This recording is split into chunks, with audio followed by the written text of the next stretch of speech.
अस्सलाम वालेकुम वरहमतुल्लाहि वबरकातुहू। दोस्तों, आउं आहियां अली हसन अब्बासी। अवां जेकॾहिं मुंहिंजो चैनल पहिरियों दफ़ो ॾिसी ऐं ॿुधी रहिया आहियो त बराए महिरबानी मुंहिंजे चैनल खे सब्सक्राइब कंदा, बेल आइकन खे क्लिक कंदा, जेकॾहिं मुंहिंजी ऑडियो पसंदि अचे त उनखे लाइक कंदा ऐं कमेंट्स बॉक्स में पंहिंजी राय खां आगाह कंदा। किताब आहे दयारे दिल ऐं दास्तान मुहबत, मुल्क दिल जो मोकिरो जंहिंजो अर्श ज़मी आसण, छुटो फ़कीर सांगी। मुसनिफ़ GM सैयद, छपाईंदड़ फिक्शन हाउस लाहौर, हैदराबाद, कराची। छापो पहिरियों साल 2013 ईस्वी। किस्त चौथी, इल्म बातिनी। मथे ज़ाहिरी इल्मनि जो मुख़्तसर ज़िक्र कयो अथमि, हाणे बातिनी इल्म बाबति अहवाल पेश करियां थो, उनखे 3 भाङनि में विराहे ज़िक्र कंदुसि। नंबर 1 अलूहियत, नंबर 2 वजदानी हालत इल्हाम, नंबर 3 इश्क जो इल्म। नंबर 1 अलूहियत।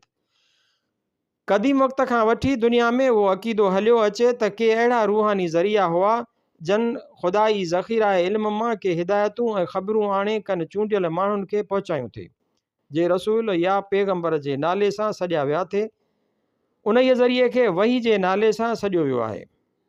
नंबर 2 वजदानी हालत इल्हाम। घणे वक़्त खां मुख़्तलिफ़ क़ौमुनि, मज़हबनि ऐं माण्हुनि में उहो अक़ीदो बि वेठल आहे त वही खां घटि हिकु ॿी ताक़त बि आहे, जंहिं ज़रिए वलियनि, दरवेशनि, शाइरनि, फ़िलसुफ़नि, हकीमनि ऐं ॾात वारनि माण्हुनि खे के राज़ मालूम थिया थे, जे आम तरह हासिल थी न थे सघिया ऐं ग़ैर शऊरी दुनिया सां वास्तो रखंदड़ हुआ। नंबर 3 इश्क जो इल्म। घणनि माण्हुनि रूहानी रमज़ुनि पढ़ण ऐं अकुल खां मथे अहवाल मालूम करण लाइ इश्क ज़रिए बि इल्मु हासिल पे कयो आहे। जीअं हिकु शाइर चयो आहे त इश्क सेखारियूं नयूं नयूं ॻाल्हियूं सलण न झड़ियूं। नंबर 2 अमल या करम। ज़िंदगीअ में कमाल हासिल करण लाइ इल्म सां गॾु अमल खे वॾो दख़ल ॾिनो वियो आहे। क़ुरान शरीफ़ में अमल सालिह खे राह निजात जो ज़रियो करे ॿुधायो वियो आहे। अमल खे 2 क़िस्मनि में विरायो वियो आहे। नंबर 1 अमल सालिह या ख़ैर, नंबर 2 अमल नासालिह या शर। पहिरें मां तरक़ी हासिल थिए थी, ॿियो तनज़ुल ऐं अदबार ॾे छिके थो। हाणे सवाल उथंदो त अमल सालिह ऐं अमल बद जे विच में तमीज़ कीअं कजे। ज़रा गौर करण बाद मालूम थींदो त अमल सालिह ख़ुशी, मजमूई फ़ाइदे, तरक़ी, इतिहाद ऐं अमन जो बाइस बणिजे थो ऐं अमल बद रंज, नुक़सान, तनज़ुल, निफ़ाक़, बदअमनी ऐं फ़साद पैदा करे थो। अमल खे ॿियो नालो ख़िदमत या इबादत बि ॾिनो वञे थो। अमल खे 4 भाङनि में विरायो वियो आहे। गुज़रे मुआश सां वास्तो रखंदड़ कमु, जे वरी इक़्तिसादियात, हुनर, साइंस, ज़राअत ऐं मज़दूरीअ में विराया वञनि था। नंबर 2 समाज सां वास्तो रखंदड़ कमु, जे समाजी, सियासी, कल्चर ऐं मुफ़ीद आम परोपकारी मामलनि में विराया विया आहिनि। नंबर 3 इबादत इलाही जा कम, जे ज़ाहिरी ऐं बातिनी इबादतुनि ऐं तज़किया नफ़्स जे कमनि सां वास्तो रखनि था। नंबर 4 ज़िंदगीअ जे बचाव जा कम, जे शादी, औलाद जी परवरिश, बाहिमी तालुकात, बक़ाए बाहिमी, नाहक ख़िलाफ़ लड़णु, हक़ जी हिफ़ाज़त करण सां वास्तो रखनि था। नंबर 3 इश्क या प्रेम, उनखे मुहबत, प्रेम, लव वग़ैरह नालनि सां सॼो वञे थो। इंसानी कमाल हासिल करण लाइ हिन खे वॾो दर्जो ॾिनो वियो आहे। उन ई पंध जे पांधीड़नि जो चवणु आहे त इल्मु माण्हूअ जी मालूमात में इज़ाफ़ो करे सही ऐं ग़लति, हक़ ऐं नाहक, आला ऐं अदना ॻाल्हियुनि जी तमीज़ पैदा करे थो। लेकिन तमीज़ पैदा थियण बाद इल्म में का बि अहिड़ी ताक़त न आहे जो माण्हूअ खे सही राह ते हलाए मुफ़ीद कमु कराए सघे। उहो कमु इश्क जे सुपुर्द आहे त तमीज़ बाद मुहरिक जज़्बो थी माण्हूअ खे नाजाइज़ कशिश या ग़लति रस्तनि खां ॿाहिरि कढी सही मक़सद ऐं रस्ते ते आणे। उन जे मक़ासिद ऐं राह जे विच में रंडकूं ऐं मुश्किलातूं पवनि, तन जो मर्द थी मुक़ाबिलो करे। इश्क खे अहले तसव्वुफ़ 2 क़िस्मनि ते मुश्तमिल कयो आहे, मिजाज़ी इश्क, हक़ीक़ी इश्क। मिजाज़ी इश्क हिन खे 3 दर्जनि में विरायो अथनि। दर्जो शख़्स जुज़वी महदूद दायरे वारे इश्क जो आहे। दर्जो क़ौमी मुल्की वसी दायरे वारे इश्क जो आहे। दर्जो नुए इंसान जे दायरे जो इश्क आहे। नंबर 3। नंबर 1 शख़्सी इश्क। इहो इश्क बि 3 सबबनि करे पैदा थिए थो। नंबर 1 ज़ाहिरी सूरत ऐं जिनसी कशिश करे। नंबर 2 हर तबई रफ़ाक़त ज़िंदगीअ में मददगार जे हुसूल जी ख़्वाहिश करे। नंबर 3 हम ख़याली करे बाहिमी इमदाद ज़हनी सुकून जो हुसूल। मथे ज़िक्र कयल फ़र्द वाहिद जो इश्क बि 4 मरहलनि मां गुज़रे थो। नंबर 1 सगीरपण मासूमियत। नंबर 2 सने बुलूग सम्झ जो अचणु। नंबर 3 जवानी सीमावी तबियत। नंबर 4 पीरसनी सदन जो मरण। जीअं त उन्हनि सभिनी ॻाल्हियुनि जो ज़िक्र किताब जे मतन में ॾिनो वेंदो, उन करे वधीक अहवाल हिते नथो ॾियां। ऐं क़ौमी ऐं उहे इंसानी जा इश्क बि इश्क मिजाज़ीअ में शुमारु करियां थो। उन्हनि जी मूं पंहिंजे सूफ़ियाना ख़ुतबनि में फ़ना फ़िल शेख ऐं फ़ना फ़िल रसूल सां तशबीह कई आहे। उहे सभु ॻाल्हियूं इश्क मिजाज़ीअ जा मुख़्तलिफ़ दर्जा आहिनि। इश्क हक़ीक़ी मिजाज़ी मरहला तय करण बाद शुरू थिए थो। अल्लाह जी सुञाणप लाइ मैदान मिजाज़ी इश्क में हमवार थिए थो। तंहिं करे मिजाज़ ऐं हक़ीक़त खे जुदा करे नथो सघिजे। उहे रुगो इश्क जा मुख़्तलिफ़ मरहला आहिनि। मज़हब इल्मु अमल ऐं इश्क ज़िंदगीअ जे इर्तिका लाइ जुदा सीगा आहिनि। उन्हनि जे विच में तवाज़ुन ऐं मिलाप आणण में ई रूहानी कमाल जो राज़ समायल आहे। ज़िंदगीअ जो कमाल पाण सुञाणण में मुज़र आहे। पाण सुञाणण जा 2 दर्जा थियनि था। फ़र्द खे ज़िंदगीअ जे मक़ासिद ऐं फ़राइज़ जी ॼाण पहिरियों दर्जो आहे। उनखां पोइ फ़र्द खे क़ौम सां फ़राइज़ ऐं जवाबदारियुनि जो पतो कढणो आहे। जहिड़ीअ तरह शख़्सनि खे पाण सुञाणण जी ज़रूरत थिए थी, अहिड़ीअ तरह क़ौमूं बि पाण सुञाणण लॻनि थियूं त खेनि पतो पवे थो त हू इंसान ज़ात जे बहर जा जुज़ा या क़तरा आहिनि। जहिड़ीअ तरह फ़र्द वाहिद क़ौमी कालब में समाइजण खां सवाइ ग़ैर मुकमिल आहे, अहिड़ीअ तरह क़ौमूं बि इंसान ज़ात में समाइजण खां सवाइ ग़ैर मुकमिल रहनि थियूं। ख़ुदा शनासीअ जे राह में पहिरियों मूं मज़हब खे ज़रियो करे शुरूआति कई। उन बाद ॿिए दर्जे में इल्म वसीले उन मंज़िल ते पहुचण जी कोशिशि कयमि, जंहिंमें मुख़्तलिफ़ मज़ाहिब ऐं इल्मनि जे किताबनि पढ़णु ऐं सुबत सालिहान शामिल हुआ।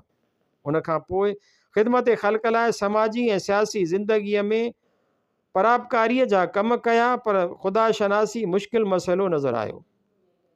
बेमिसल बेशकल लाज़मान लामकान तसवुर ऐं गुमान खां बरतर ऐं बाला हस्तीअ जी शनाख़्त ऐं सुञाणप मूं जहिड़े नाक़िस माण्हूअ जे वुसअत खां मथे हुई। ज़ाहिरी इल्मु उन ताईं पहुचाइण में मदद न कई। इल्म बातिनी मुयसर थी न सघियो। न इबादतूं न विर्द वज़ाइफ़ कमाया। तक़वा तज़किया नफ़्स ज़रिए अंदर जूं दरियूं न खुलियूं।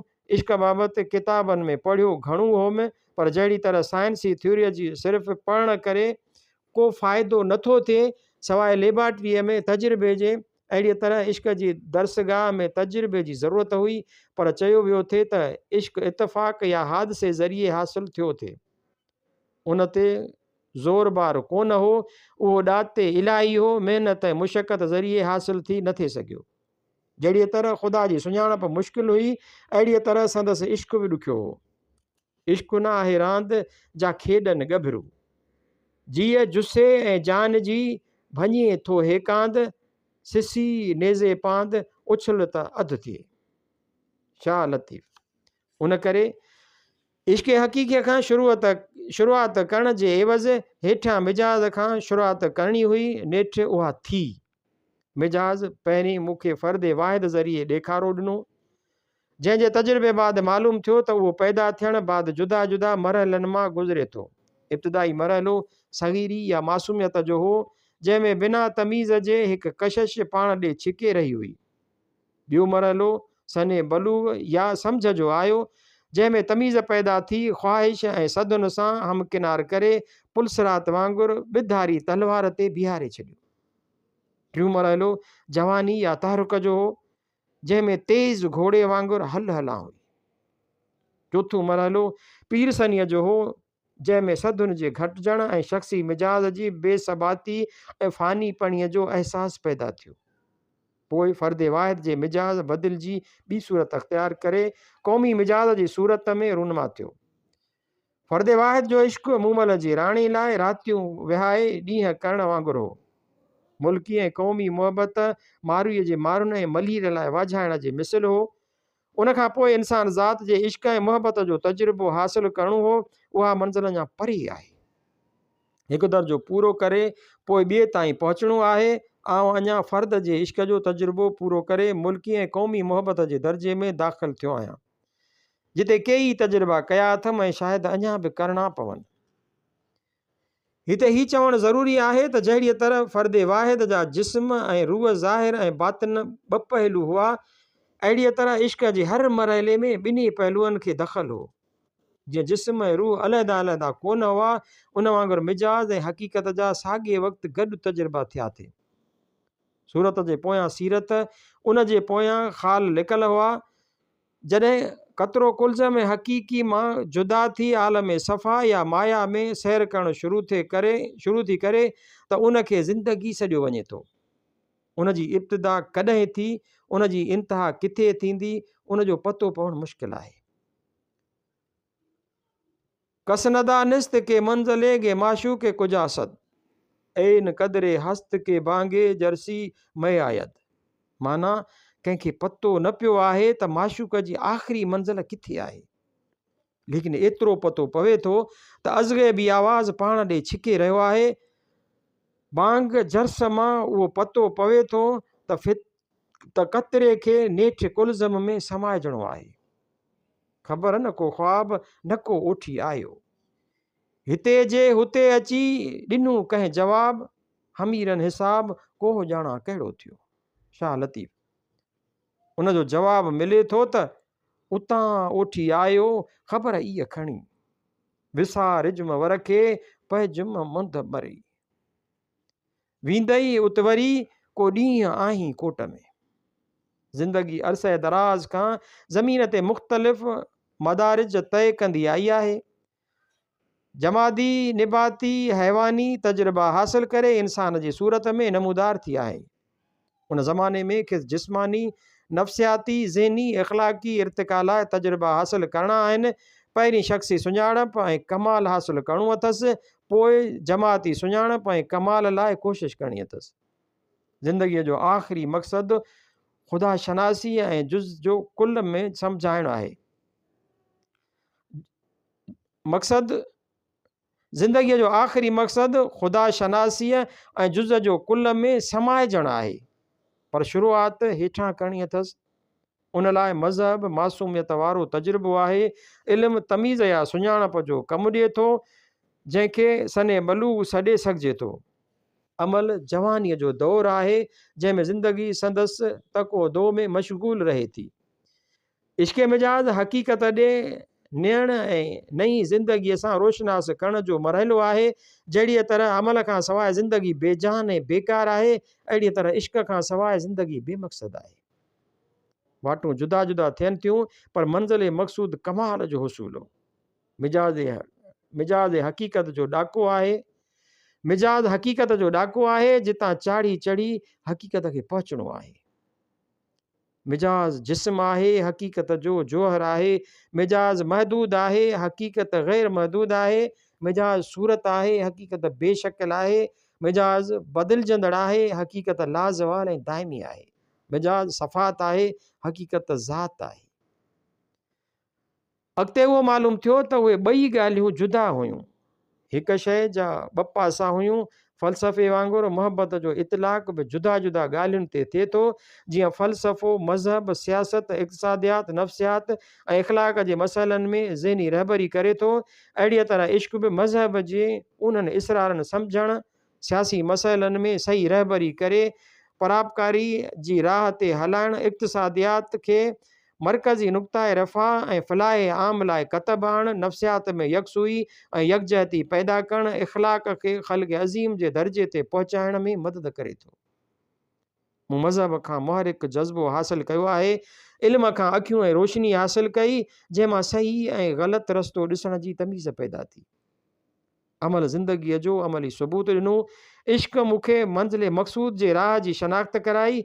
उन ॾींहुं हलण जी तौफ़ीक़ अता फ़रमाई। मूंखे इश्क मज़हब जी माना इत्तेहाद इंसानी अमन आलम ऐं इंसानी इर्तिका ज़हन नशीन कराई। मूंखे इश्क सियासत में फ़र्द खे क़ौम में मदे ग़म थी मजमूई नफ़े लाइ पाण पतोड़णु सेखारियो। आशिक़ माशूक़ जी हर ख़्याल नाज़ ख़्वाहिश ऐं ग़मज़ा जी पूरे करण में सम्झण लाइ कोशिश करे थो। पोइ उहे ॻाल्हियूं फ़र्दनि जूं हुजनि या क़ौम जूं। इश्क मूंखे पाण ते रज़ाकाराना पाबंदियूं विझणु सेखारियो जन इख़लाक़ी क़दरनि जी सूरत वरिती।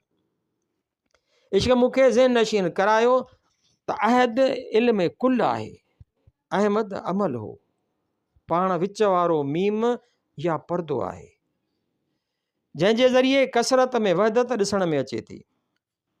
इश्क मूंखे ज़ाहिर कयो त ब्रह्मा पैदा कंदड़ इल्म या शब्द हो, विष्णु पालींदड़ हुस्न हो, शिव मारींदड़ अमल हो, जंहिं ज़रिए फ़ना में बका हासिल थिए थी। इश्क मूंखे उन राज़ खां वाक़िफ़ कयो त हक़ीक़त इल्म कुल हो ऐं ज़िंदगी अमल मिजाज़ हुई। हू ॿिन्हिनि खे ॻंढींदड़ पुल हो। जॾां इश्क दिल विच न मयास पोश फ़क़ीरी पायस, दिलियां लुटावण दी कीती जानब जोगी थी आया। ख़ैर मोहम्मद फ़क़ीर। इश्क मूंखे उन हक़ीक़त खां वाक़िफ़ कयो त मशरिक़ इल्म जो मख़ज़न हो ऐं मग़रिब इल्म जो इज़हार हो। सिंध इश्क जे पैगाम सां ॿिन्हिनि खे गॾिजण लाइ पुल जो कमु ॾियण वारो हुई। इश्क जी कीमिया मुंहिंजे ट्रामे खे सोन जी जला ॾिनी। राणा हुयसि रीह तो साईं मूंखे सोन कयो। मुंहिंजे मदायुनि जो हाल थे हीअ, ढोलिया ढकण थी कामिल कचायुनि जो। जहिड़ीअ तरह अल्लाह या हक़ जे न इब्तिदा हुई न इंतहा आहे, अहिड़ीअ तरह इश्क जो परो पांध पवणु मुश्किल हो। न को संदो सूर जो न को सेड़ो सिक, अदद नाहे इश्क पुॼाणी पाण लहे। शाह ख्वाजा हाफ़िज़ फरमाए थो, दर हर तरफ के रफ्तम जुज़े हैरतम नफ़ी, दर हर तरफ के रफ्तम जुज़े हैरतम ने फजोद फरियाद ज़ैने बयाबानो ज़राह बनिहायत। हाफ़िज़ माना जेॾां बि वियुसि त सिर्फ़ु हैरत वधी, उन जे बेअंत बयाबान जे अणखुट राह में दाह निकिरी थी वई। इंसान नसलनि बाद नसल उन ई राह जा पांधीअड़ा थी तजुर्बा ऐं खोजनाऊं कंदा आया आहिनि। खेनि रोज़ नवां नियापा ऐं नयूं ॻाल्हियूं मालूम थींदियूं रहनि थियूं। सफ़र तवील आहे। शाह साहब जे चवण मुताबिक़ क़यामत मिलन तब वेझा भांइज सुपरी, तंहिंखां पोइ सॼण वाधायूं विसाल जूं।